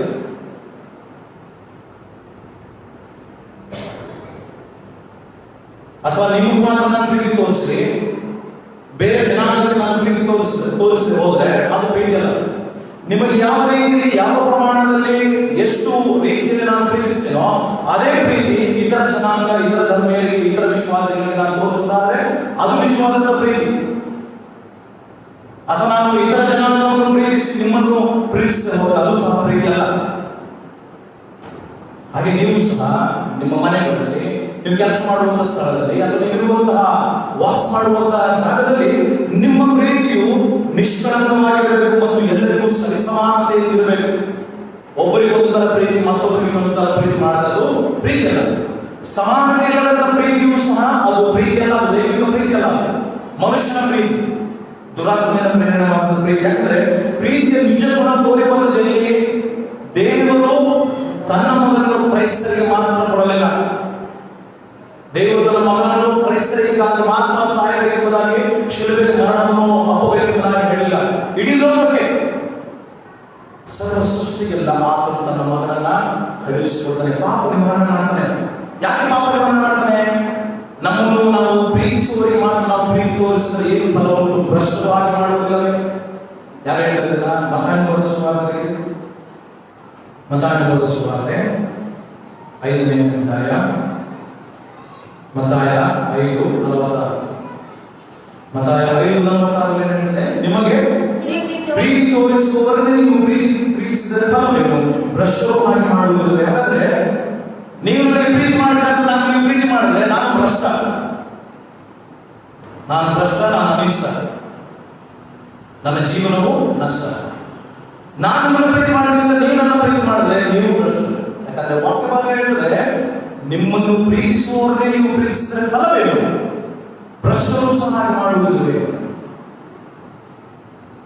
ಹಾಗಾಗಿ ನಾವು ಭ್ರಷ್ಟರಂತಹ ಪ್ರೀತಿ ನಮ್ಮಲ್ಲಿರಬಾರದು, ಮನುಷ್ಯಪರವಾದಂತಹ ಪ್ರೀತಿ ನಮ್ಮಲ್ಲಿರಬಾರದು. ದೈವಿಕ ಗುಣ ಇರಬೇಕು, ದೈವಿಕ ಪ್ರೀತಿ ಇರಬೇಕು. ಯೇಸು ಸ್ವಾಮಿಯಲ್ಲಿದ್ದ ಪ್ರೀತಿ, ಆ ಯೇಸು ಸ್ವಾಮಿಯಲ್ಲಿದ್ದ ಪ್ರೀತಿ ಹೇಗೆ ಗೊತ್ತಾ? ಯಾರು ನನಗೆ ಎದುರು ಬೀಳ್ತಾರೋ ಅವರನ್ನು ಸಹ ಪ್ರೀತಿ ಮಾಡಿ, ದೇವರ ವಿರುದ್ಧವಾಗಿ, ದೇವರ ಆಜ್ಞೆಗಳನ್ನು ಉಲ್ಲಂಘಿಸಿದಂತ ಜನರ ಮೇಲೆ ಪ್ರೀತಿಯನ್ನು ತೋರಿಸಿ ಅವರಿಗೋಸ್ಕರ, ಅವರ ಪಾಪಗಳಿಗೋಸ್ಕರವಾಗಿ ಯೇಸು ಸ್ವಾಮಿ ಶಿಲುಬೆಯಲ್ಲಿ ಪ್ರಾಣವನ್ನು ಕೊಡುವಷ್ಟು ಮುಂದಾದಂತೆ ನಾವು ಸಹ ಇತರರನ್ನು ಪ್ರೀತಿಸುವಂತವರಾಗಿರಬೇಕು. 12ನೇ ವಚನ, ಯೋಹಾನನ ಮೊದಲನೇ ಪತ್ರ 4ನೇ ಅಧ್ಯಾಯ 12ನೇ ವಚನ, ದೇವರನ್ನು ಯಾರು ಎಂದು ನೋಡಿಲ್ಲ. ದೇವರನ್ನು ಯಾರು ಎಂದು ನೋಡಿಲ್ಲ. 12ನೇ ವಚನ ನೋಡಿ. 8ನೇ ವಚನ, ದೇವರನ್ನು ಯಾರು ಎಂದು ನೋಡಿ ದೇವರನ್ನು ಯಾರು ಎಂದು ನೋಡಿಲ್ಲ. ಆದರೆ ದೇವರು ನೋಡುವುದಕ್ಕೆ ಸಾಧ್ಯ. ಹೇಗೆ ಎಂಬುದನ್ನು ಸಹ ಉತ್ತರಿಸ್ತಾನೆ. ನಾವು ಒಬ್ಬರನ್ನು ಪ್ರೀತಿಸಿದರೆ ದೇವರು ನಮ್ಮಲ್ಲಿ ನೆಲೆಗೊಂಡಿದ್ದಾನೆ. ಹಾಗಾದರೆ ನಾನು ನಿಮ್ಮನ್ನು ಪ್ರೀತಿಸುವಾಗ, ನೀವು ನಮ್ಮನ್ನು ಪ್ರೀತಿಸುವಾಗ, ನಾವೆಲ್ಲರೂ ಸಹ ಪರಸ್ಪರ ಎಲ್ಲರೊಂದಿಗೆ ಪ್ರೀತಿಯಿಂದ ಬದುಕುವಾಗ ದೇವರು ಅಲ್ಲಿ ಏನ್ ಮಾಡ್ತಾರಂತೆ? ನೆಲೆಗೊಂಡಿರ್ತಾನಂತೆ. ದೇವರು ನೆಲೆಗೊಂಡಿದ್ದಾನೆ ಮತ್ತು ಆದ್ದರಿಂದ ಆಗುವ ಪ್ರೀತಿ ನಮ್ಮಲ್ಲಿ ಸ್ಥಿತಿಗೆ ಬರುತ್ತದೆ. ಆದ್ದರಿಂದ ಆಗುವ ಪ್ರೀತಿಯು ನಮ್ಮಲ್ಲಿ ಸ್ಥಿತಿಗೆ ಬರುತ್ತದೆ. ಹಾಗಾದರೆ ದೇವರ ಪ್ರೀತಿ ಸ್ಥಿತಿಗೆ ಬರಬೇಕು. ನನ್ನ ಪ್ರೀತಿ ಸ್ಥಿತಿಗೆ ಬರುವಂತದ್ದಲ್ಲ, ನಿಮ್ಮ ಪ್ರೀತಿ ಸ್ಥಿತಿಗೆ ಬರುವಂತದ್ದಲ್ಲ. ನನ್ನ ಪ್ರೀತಿಯು ಹೆಚ್ಚಾಗಬೇಕು, ನಿಮ್ಮ ಪ್ರೀತಿ ಹೆಚ್ಚಾಗಬೇಕಂತದ್ದಲ್ಲ. ದೇವರ ಪ್ರೀತಿ ಹೆಚ್ಚಾಗಬೇಕು, ದೇವರ ಪ್ರೀತಿ ಸ್ಥಿತಿಗೆ ಬರಬೇಕು. ದೇವರ ಪ್ರೀತಿಯನ್ನು ಎಲ್ಲರೂ ಹಾಡಿ ಹೊಗಳಿ ಕೊಂಡಾಡಿ ದೇವರ ನಾಮಕ್ಕೆ ಘನವನ್ನು ಮಹಿಮೆಯನ್ನು ಸಲ್ಲಿಸುವುದಕ್ಕಾಗಿ ನಾನು ನೀವು ಒಬ್ಬರನ್ನೊಬ್ಬರು ಪ್ರೀತಿಸಬೇಕು. ಬೇರೆ ಯೋಹಾನನ ಸುವಾರ್ತೆ 1ನೇ ಅಧ್ಯಾಯ 18ನೇ ವಚನ. ಯೋಹಾನ 1ನೇ ಅಧ್ಯಾಯ 18ನೇ ವಚನ. ದೇವರನ್ನು ಯಾರು ಎಂದು ಕಂಡಿಲ್ಲ. ದೇವರನ್ನು ಯಾರು ಎಂದು ಕಂಡಿಲ್ಲ, ದೇವರನ್ನು ಯಾರು ಬಲ್ಲವನಲ್ಲ, ದೇವರನ್ನು ಯಾರು ಎಂದು ನೋಡಿಲ್ಲ. ಯಾರು ಏಕಪುತ್ರನು ಸ್ವತಃ ದೇವರು ಆಗಿದ್ದು ತಂದೆಯ ಎದೆಯಲ್ಲಿದ್ದನು, ಆತನೇ ತಿಳಿಯಪಡಿಸಿದನು. ಹಾಗಾದ್ರೆ ನಾವು ನಿಮಗೂ ದೇವರನ್ನು ತಿಳಿಯಪಡಿಸಿದನು. ದೇವರನ್ನು ಕಾಣುವುದಕ್ಕೆ, ದೇವರನ್ನು ದರ್ಶಿಸುವುದಕ್ಕೆ, ದೇವರು ನಮ್ಮ ಮಧ್ಯದಲ್ಲಿ ನೆಲೆಗೊಳ್ಳುವುದಕ್ಕೆ ತೋರ್ಪಡಿಸಿದ್ದು ಯಾರು? ಯೇಸು. ಯೇಸುವನ್ನು ಹೇಗೆ ತೋರ್ಪಡಿಸ್ತಾರೆ? ಯೇಸುವನ್ನು ಹೇಗೆ ವ್ಯಕ್ತಪಡಿಸ್ತಾರೆ? ಯೇಸುವನ್ನು ಹೇಗೆ ನಮಗೆ ಮಾದರಿ ತೋರಿಸ್ತಾರೆ? ಪ್ರೀತಿ ಮಾಡೋದು. ನಾವೊಬ್ಬರನ್ನೊಬ್ಬರು ಪ್ರೀತಿಸುವುದರ ಮೂಲಕ, ನಾವು ಪ್ರೀತಿಯಿಂದ ನಡ್ಕೊಳ್ಳುವುದರ ಮೂಲಕ, ಪ್ರೀತಿಯ ವ್ಯಕ್ತತೆ, ಪ್ರೀತಿಯ ಸ್ವಭಾವ, ಪ್ರೀತಿಯ ವರ್ತನೆ, ಪ್ರೀತಿಯ ಆಟಿಟ್ಯೂಡ್, ಕ್ಯಾರೆಕ್ಟರ್, ಬಿಹೇವಿಯರ್ ಯಾರಲ್ಲಿ ಇರುತ್ತದೋ ಅವರಲ್ಲಿ ಮಾತ್ರ ದೇವರು ನೆಲೆಗೊಂಡಿರ್ತಾನೆ. ಅವರಲ್ಲಿ ಮಾತ್ರ ದೇವರು ವಾಸ ಮಾಡುತ್ತಿರ್ತಾನೆ. ಅವರಲ್ಲಿ ಮಾತ್ರ ಪ್ರೀತಿಯ ನೆಲೆಗೊಳ್ಳುವಿಕೆ, ದೈವಿಕ ನೆಲೆಗೊಳ್ಳುವಿಕೆ, ದೇವರ ವಾಸಸ್ಥಳ, ದೇವರ ಸ್ವಭಾವ ಅಲ್ಲಿರುತ್ತದೆ. ಲೌಕಿಕ ಪ್ರೀತಿ ಅಲ್ಲ. ನನಗೆ ಹೊಡೆದಾಕ್ಷಣ ನಾನು ಮತ್ತೆ ಹೊಡೆದ್ರೆ ದೇವರ ಪ್ರೀತಿ ಅದಲ್ಲ, ಅದು ಮನುಷ್ಯನ ಪ್ರೀತಿ. ನಮಗೆ ಹೊಡೆದು ನಾವು ಅವರನ್ನು ಪ್ರೀತಿ ಮಾಡೋದು ಅದು ದೇವರ ಪ್ರೀತಿ. ನಮಗೆ ಬೈದು ಅವರನ್ನು ದೇವರನ್ನು ಪ್ರೀತಿಸುವಂತಹ ಗುಣದಿಂದ ನಾವು ಪ್ರೀತಿಸುವುದಾದ್ರೆ ಮಾತ್ರ ಅದು ಪ್ರೀತಿ. ನಮಗೆ ನಷ್ಟವಾದರೂ ಪರವಾಗಿಲ್ಲ, ನಮಗೆ ಕಷ್ಟವಾದರೂ ಪರವಾಗಿಲ್ಲ, ನಮಗೆ ಸಂಕಟ ಹಿಂಸೆಯೂ ಪರವಾಗಿಲ್ಲ, ನಮಗೆ ಆ ಸಂಕಟ ಹಿಂಸೆ ನಷ್ಟವನ್ನು ಪಡೆದಂತೆ ಮಾಡಿದಂತ ಆ ವ್ಯಕ್ತಿಯನ್ನು ನಾವು ಪ್ರೀತಿಸುವಾಗ ಮಾತ್ರ ನಾವು ದೈವಿಕ ಪ್ರೀತಿಯಲ್ಲಿರುತ್ತೇವೆ, ದೈವಿಕ ಪ್ರೀತಿಯಿಂದ ಬದುಕುತ್ತೇವೆ. ಒಂದು ವೇಳೆ ನಾವು ನನಗೆ ನಷ್ಟ ಸಂಭವಿಸುವುದಾಗಿ ಆ ವ್ಯಕ್ತಿಗೂ ನಾನು ನಷ್ಟ ಸಂಭವಿಸಿ ನಾನು ದೇವರ ಮಗ, ದೇವರ ಮಗಳು ನಿಜವಾಗಿ ನನ್ನ ಮಗನವರು, ದುರಾತ್ಮನ ಮಗನವರು, ಸ್ವಾಭಾವಿಕವಾಗಿ ಮನುಷ್ಯನ ಗುಣದಿಂದ ಇರುವಂತಹ ಮಗನು ಅವರಾಗಿರ್ತಾರೆ. ಆದರೆ ನಿಜವಾದಂತಹ ಪ್ರೀತಿ ಇರುವಂತಹ, ನಿಜವಾದಂತಹ ಯೇಸುವಿನ ಪ್ರೀತಿ ಇರುವಂತಹ ಮಗಳು ಯಾವಾಗಲೂ ಪ್ರೀತಿ ಮಾಡ್ತಾರೆ, ಯಾವಾಗಲೂ ಪ್ರೀತಿ ಇರ್ತಾರೆ, ಯಾವಾಗಲೂ ಪ್ರೀತಿಯನ್ನು ಮಾತನಾಡಿಸ್ತಾರೆ, ಯಾವಾಗಲೂ ಪ್ರೀತಿಯಿಂದ ವ್ಯಕ್ತಪಡಿಸ್ತಾರೆ, ಯಾವಾಗಲೂ ಪ್ರೀತಿಯ ಸ್ವಭಾವ, ವ್ಯಕ್ತಿತ್ವ ಅವರಲ್ಲಿರ್ತದೆ. ಕಚ್ಚಾಡುವಂಥದ್ದು, ಹಗೆತನ ಮಾಡುವಂಥದ್ದು, ದ್ವೇಷ ಮಾಡುವಂಥದ್ದು, ಉರಿಗೊಳ್ಳುವಂಥದ್ದು, ಹೊಟ್ಟೆ ಕಿಚ್ಚುಪಡುವಂಥದ್ದು ಅಥವಾ ಕೆಟ್ಟತನಕ್ಕೆ ಸಂಬಂಧಪಟ್ಟಂತ ಪ್ರತಿಯೊಂದು ಸಂಗತಿಗಳು ದೈವಿಕ ಪ್ರೀತಿ ಇಲ್ಲದಂತ ಮನುಷ್ಯರು ಅವರಾಗಿರುತ್ತಾರೆ. ಕ್ರಿಸ್ತನ ಪ್ರೀತಿ ಅವರಲ್ಲಿ, ಅವರ ಹೃದಯದಲ್ಲಿ, ಅವರ ಮನಸ್ಸಿನಲ್ಲಿ, ಅವರ ಜೀವನದಲ್ಲಿ, ಕುಟುಂಬದಲ್ಲಿ ಇಲ್ಲ ಎನ್ನುವಂಥದ್ದಾಗಿರುತ್ತದೆ.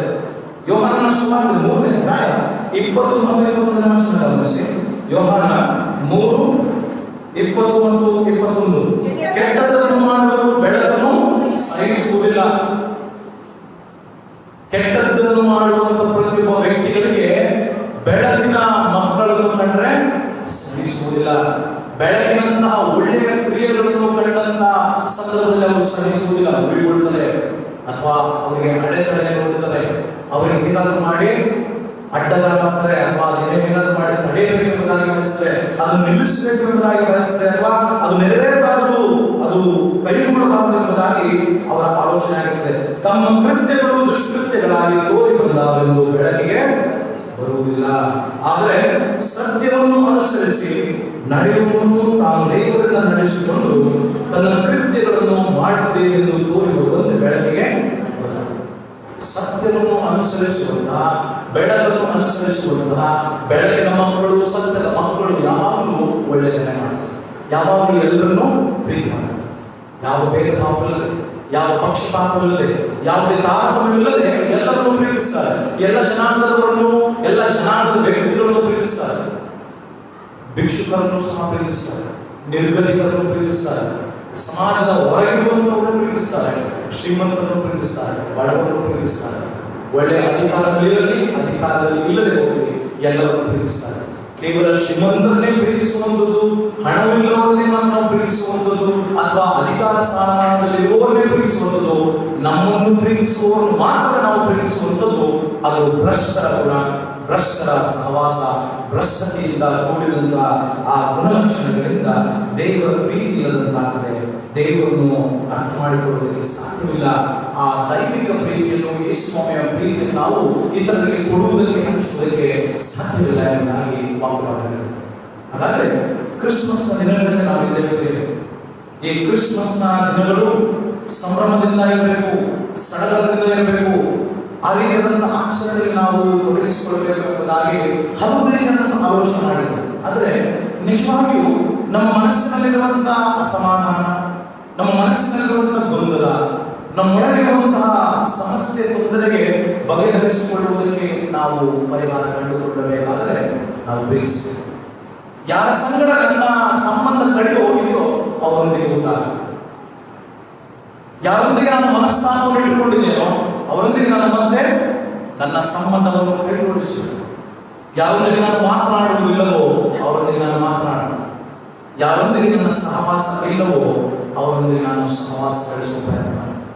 ಯಾರೊಂದಿಗೆ ನಾನು ಬದುಕುವುದಕ್ಕೆ ಸಾಧ್ಯವಿಲ್ಲ ಎಂಬುದಾಗಿ ಹೇಳ್ತೇವೆಯೋ ಅವರೊಂದಿಗೆ ಬದುಕುವಂತಹ ಪ್ರಯತ್ನಗಳನ್ನು, ಮತ್ತೆ ಆ ಚಿಗುರನ್ನು ಒಡೆಯುವಂತಹ ಪ್ರಯತ್ನವನ್ನು ನಾವು ಮಾಡಬೇಕು. ಯಾಕಂದ್ರೆ ಪಾಪದ ಕೃತ್ಯದಿಂದ ಮನುಷ್ಯರು ಹೇಗೆ ದೇವರಿಂದ ದೂರವಾಗಿ ನರಕ ಮಾರ್ಗದಲ್ಲಿದ್ದರೋ ಆ ಸಮಯದಲ್ಲಿ ಯೇಸು ಕ್ರಿಸ್ತನನ್ನು ದೇವರ ಸ್ವತಃ ಕಳುಹಿಸಿಕೊಂಡು ಅವರನ್ನು ಪಾಪದ ಮಾನದಿಂದ ತಪ್ಪಿಸಿ ಜೀವದ ಬಾಗಿಲು ತಟ್ಟುವ ಹಾಗೆ ಮಾಡಿ ನನ್ನೊಂದಿಗೆ ಒಂದು ಮಾಡಬೇಕೆಂಬುದಾಗಿ ತನ್ನ ಒಬ್ಬನೇ ಮಗನನ್ನು ಕಳುಹಿಸಿಕೊಂಡ ರೀತಿಯಲ್ಲಿ ಇಂದು ನಮ್ಮ ನರಕಕ್ಕೆ, ನಮ್ಮ ನಿತ್ಯ ಮರಣಕ್ಕೆ ಕಾರಣವಾಗಿರುವಂತಹ ಕೆಟ್ಟತನ, ದ್ವೇಷ, ಹಗೆತನ, ಅಸೂಯೆ, ಹೊಟ್ಟೆಕಿಚ್ಚು, ಕೆಟ್ಟ ಮಾತುಗಳು, ಕೆಟ್ಟ ಸ್ವಭಾವ, ನಮ್ಮ ಬಿರುಕು ಬಿಟ್ಟಂತ ಸಂಬಂಧ, ಒಡೆದುವಂತಹ ಸಂಬಂಧಗಳನ್ನು, ಆ ಪಾಪಮಯವಾದಂತಹ ಕೆಟ್ಟ ಕೃತ್ಯಗಳನ್ನು ಒಳಗೊಂಡಂತಹ ಕತ್ತಲೆಯ ಮಾರ್ಗವನ್ನು ನನ್ನ ಹೃದಯದಿಂದ, ಮನಸ್ಸಿನಿಂದ, ಜೀವಿತದಿಂದ, ಸಭೆಯಿಂದ, ಸಮುದಾಯದಿಂದ ತೆಗೆದು ಕ್ರಿಸ್ತನಂತಹ ಬೆಳಕನ್ನು ನಾವು ಸ್ವೀಕರಿಸಬೇಕು. ಕ್ರಿಸ್ತನ ಬೆಳಕನ್ನು ನಮ್ಮ ಮಧ್ಯದಲ್ಲಿ ವಾಸ ಮಾಡುವುದಕ್ಕೆ ನಾವು ಆಹ್ವಾನ ಮಾಡಬೇಕು, ಬರಮಾಡಿಕೊಳ್ಳಬೇಕು. ಆಗ ಮಾತ್ರ ನಾವು ಬೆಳಕಿನಲ್ಲಿ ಜೀವಿಸ್ತಾ ಇದ್ದೇವೆ. ಕ್ರಿಸ್ತನ ಪ್ರೀತಿ ನಾವಿದ್ದೇವೆ. ಯೇಸು ನಮ್ಮ ಮಧ್ಯದಲ್ಲಿ ಬದುಕುತ್ತಾ ಇದ್ದಾನೆ, ವಾಸ ಮಾಡ್ತಾ ಇದ್ದಾನೆ ಎಂಬುದಕ್ಕೆ ಅರ್ಥವೇನು? ಇನ್ನೂ ನಾವು ಕ್ರಿಸ್ಮಸ್ ಹಬ್ಬವನ್ನು ಕೇವಲ ತೋರಿಕೆಯ ರೀತಿಯಲ್ಲಿ ವಸ್ತ್ರಗಳನ್ನು ಧರಿಸಿಕೊಳ್ಳುವಂತಹ ರೀತಿಯಲ್ಲಿ, ಅಲಂಕರಿಸುವಂತಹ ರೀತಿಯಲ್ಲಿ ಇರುವುದಾದರೆ ಅದು ನಿಜವಾದಂತಹ ಕ್ರಿಸ್ಮಸ್ ಹಬ್ಬದ ಆಚರಣೆಯಲ್ಲ. ಕೊಲೊಸ್ಸೆ 3:14 ಹೇಳ್ತದೆ, ಕೊಲೊಸ್ಸೆ 3:14 ಹೇಳ್ತದೆ, ಪ್ರೀತಿಯನ್ನು ನೀವು ಧರಿಸಿಕೊಳ್ಳಿ, ಪ್ರೀತಿಯನ್ನು ನೀವು ಧರಿಸಿಕೊಳ್ಳಿ. ಇಂಗ್ಲಿಷಲ್ಲಿ ಹೇಳ್ತದೆ, dress up your body with love, dress up yourself with love ಅಂದ್ರೆ ನಿಮ್ಮ ಉಡುಗೊರೆಗಳನ್ನು ಅಥವಾ ನಿಮ್ಮ ಉಡುಗೆ ತೊಡುಗೆಗಳನ್ನು ಹೇಗೆ ಅಂತಚಂದವಾಗಿ, ಸುಂದರವಾಗಿ, ರಮಣೀಯವಾಗಿ, ಆಕರ್ಷಣೀಯವಾಗಿ ಇರಬೇಕು ಎಂಬುದಾಗಿ ನೀವು ಬಯಸ್ತೀರೋ ಅದೇ ರೀತಿ ನಿಮ್ಮ ಗುಣಗಳು ಸಹ ಸುಂದರವಾಗಿ, ರಮಣೀಯವಾಗಿ, ಆಕರ್ಷಣೀಯವಾಗಿ ಇತರರಿಗೆ ಮೊದಲಿಡುವಂತಹ, ಸಮಾಧಾನ ಶಾಂತಿ ನೀಡುವಂತಹ ಆ ಪ್ರೀತಿಯ ಗುಣಲಕ್ಷಣಗಳಿಂದ ನೀವೇನ್ ಮಾಡ್ಬೇಕಂದ್ರೆ ನಿಮ್ಮನ್ನು ನೀವು ಪ್ರೀತಿಯಿಂದ ಧರಿಸಿಕೊಳ್ಳ್ರಿ. ನಿಮ್ಮ ಮಾತು ದೇವರು ಹೇಗೆ ನಮಗೋಸ್ಕರ ಕ್ರಿಸ್ತನನ್ನು, ಕ್ರಿಸ್ತನ ಪ್ರೀತಿಯನ್ನು ತೋರ್ಪಡಿಸಿ ತನ್ನ ಪ್ರೀತಿಯನ್ನು ವ್ಯಕ್ತಪಡಿಸಿದನೋ, ಕೊಟ್ಟನೋ, ಅದೇ ರೀತಿಯಾದಂತ ನಾವು ನಮ್ಮ ಸಮಾಜದೊಂದಿಗೆ, ನಮ್ಮ ಕುಟುಂಬದವರೊಂದಿಗೆ, ಸಭೆಯವರೊಂದಿಗೆ, ಇತರ ಜನಾಂಗ ವಿಶ್ವಾಸ ಧರ್ಮದವರೊಂದಿಗೆ ಪ್ರೀತಿಯನ್ನು ಹಂಚಿಕೊಳ್ಳುವುದಕ್ಕಾಗಲಿ, ಕೊಡುವುದಕ್ಕಾಗಲಿ ನಮ್ಮಿಂದ ಸಾಧ್ಯವಾಗುತ್ತದೆ. ಅದು ಸಾಧ್ಯವಾಗದೆ ಹೋದರೆ ನಾವು ಕ್ರೈಸ್ತರಾಗಿ ಬದುಕುವುದು ವ್ಯರ್ಥ. ನಾವು ಕ್ರೈಸ್ತರಾಗಿ ಏನೇ ನಾವು ಪ್ರಯಾಸಪಟ್ಟರು ಅದು ಫಲ ಕಾಣುವುದಿಲ್ಲ, ಆಶೀರ್ವಾದ ಹೊಂದುವುದಿಲ್ಲ, ದೇವರನ್ನು ವಾಸ ಮಾಡುತ್ತದೆ. ಪ್ರೀತಿಯನ್ನು ಧರಿಸಿಕೊಳ್ಳ್ರಿ. ಪ್ರೀತಿಯ ಗುಣಲಕ್ಷಣಗಳಿಂದ, ಪ್ರೀತಿಯಿಂದ ಎಲ್ಲರನ್ನು ನಮ್ಮುಖದಿಂದ ನೀವು ಬರಮಾಡಿಕೊಂಡು ಮಾತನಾಡಿಸಿ ಆ ಪ್ರೀತಿಯ ಸ್ವಭಾವದಿಂದ ಇರಬೇಕು. ಕಚ್ಚಾಡುವುದಕ್ಕೂ, ಜಗಳ ಮಾಡುವುದಕ್ಕೂ, ಅಥವಾ ದೂರಗಳನ್ನು ಹೇಳುವುದಕ್ಕೂ, ಅಥವಾ ಯಾವುದೇ ರೀತಿಯಾದಂಥ ತಾರತಮ್ಯ, ಪಕ್ಷಪಾತ, ಭೇದ ಭಾವಗಳಿಂದ ಬದುಕುವುದಕ್ಕೆ ನಮಗೆ ಸಮಯವಿಲ್ಲ. ಪ್ರೀತಿಸುವುದಕ್ಕೆ ಹೆಚ್ಚಾದ ಸಮಯವಿರುವುದರಿಂದ ಆ ಪ್ರೀತಿಯಲ್ಲೇ ಬದುಕಿ, ಪ್ರೀತಿಯ ಮೂಲಕ ಎಲ್ಲರಿಗೂ ಗೆಲ್ಲಬೇಕು, ಪ್ರೀತಿಯ ಮೂಲಕ ಎಲ್ಲ ಸಾಧನೆಗಳನ್ನು ಮಾಡಿ ದೇವರು ನಮಗೆ ಘನವನ್ನು, ಎಲ್ಲವಾದಂತಹ ನಾಮಸ್ಮರಣೀಯವಾದಂತಹ ಕೀರ್ತಿ ತರುವುದಕ್ಕೆ ದೇವರಾದ ನಮಗೆ ಸಹಾಯ ಅನುಗ್ರಹಿಸಬೇಕು. ನಾವು ತಂದಿರುವಂತಹ ಕಾರಣಗಳು ದೇವರಿಗೆ ಸಮರ್ಪಣೆ ಮಾಡೋಣ. ತಮಿಳಿನ ನಾವು ಗೀತೆಯನ್ನು ಮಾಡುವಾಗ ನಾವು ದೇವರಿಗೆ ಸಮರ್ಪಣೆ ಮಾಡುವಂತಹ ಕಾರಣಗಳು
ಎಲ್ಲ ಒಳ್ಳೆಯ ಸ್ವಾಮಿ ತಂದಿರುವಂತಹ ಈ ಕಾರಣಗಳನ್ನು ಸ್ವೀಕರಿಸಿ ಮಾಡಿ ಸಭೆಗೋಸ್ಕರವಾಗಿ ಸದುಪಯೋಗ ಮಾಡಿಕೊಳ್ಳುವುದಕ್ಕೆ ಸಹಾಯ ಸಂತೋಷವಾಗಿ ಕೊಡುವ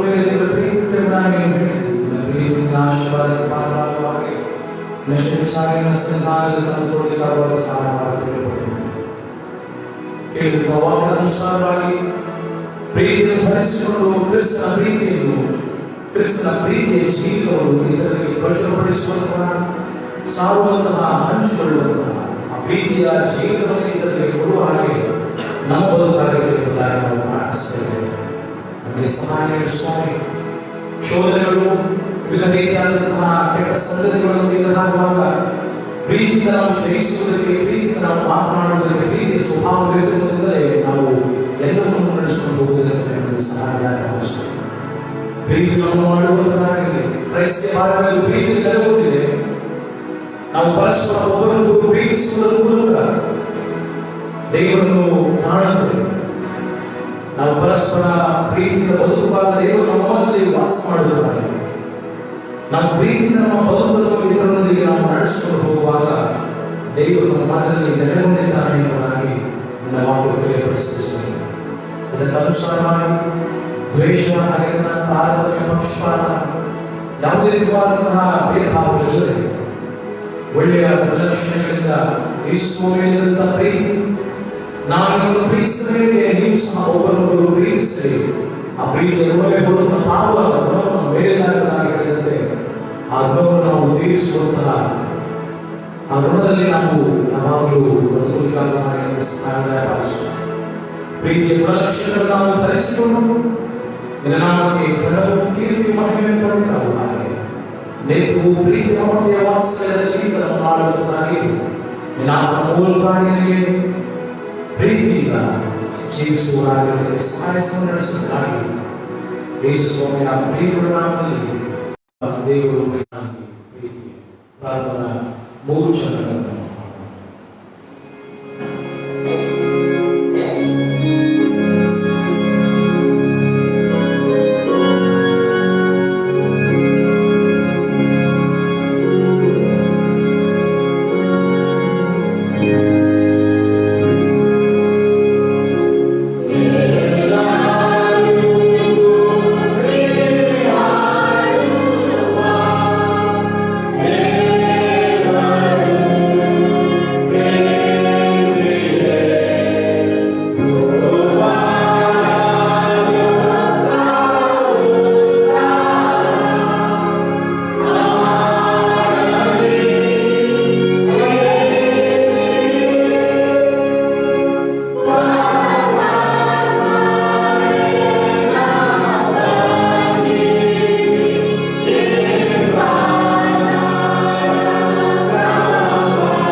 ದೇವರ ಆಶೀರ್ವಾದವನ್ನು ವಿಶ್ವಾಸವನ್ನು ಕೊಡಲಿ. ಪ್ರೀತಿಯ ಗುಣಲಕ್ಷಣಗಳನ್ನು ಮಾದರಿಯಾಗಿ ತೋರಿಸಿಕೊಂಡಂತ ಯೇಸು ಸ್ವಾಮಿಯ ಕೃಪೆ, ಪ್ರೀತಿಯನ್ನೇ ವ್ಯಕ್ತಪಡಿಸಿದ್ದು ತನ್ನ ಒಬ್ಬನೇ ಮಗನನ್ನು ನಮಗೋಸ್ಕರ ಕಳಿಸಿಕೊಟ್ಟಂತ ದೇವರ ಪ್ರೀತಿ. ನಾವು ಪ್ರೀತಿಯಲ್ಲಿ ಊಟನ ಮಾಡುತ್ತಾ ಆ ಪ್ರೀತಿಯ ಗುಣವನ್ನು ಹೊಂದಿದವರಾಗಿ ಪ್ರೀತಿಯ ಸ್ವಭಾವದಲ್ಲಿ ಒಬ್ಬರಿಗೋಸ್ಕರ ಒಬ್ಬರು ನಾವು ಬದುಕುವುದಕ್ಕೆ ಪವಿತ್ರಾತ್ಮನ ಪ್ರೇರೇಪಣೆ ಅದರಲ್ಲಿ ನಡೆಸುವಿಕೆ ಸಮಾಸ ಈಗಲೂ ಯಾವಾಗಲೂ ನಿಮ್ಮೆಲ್ಲರ ನಿಂತಿರುವುದಿಲ್ಲ.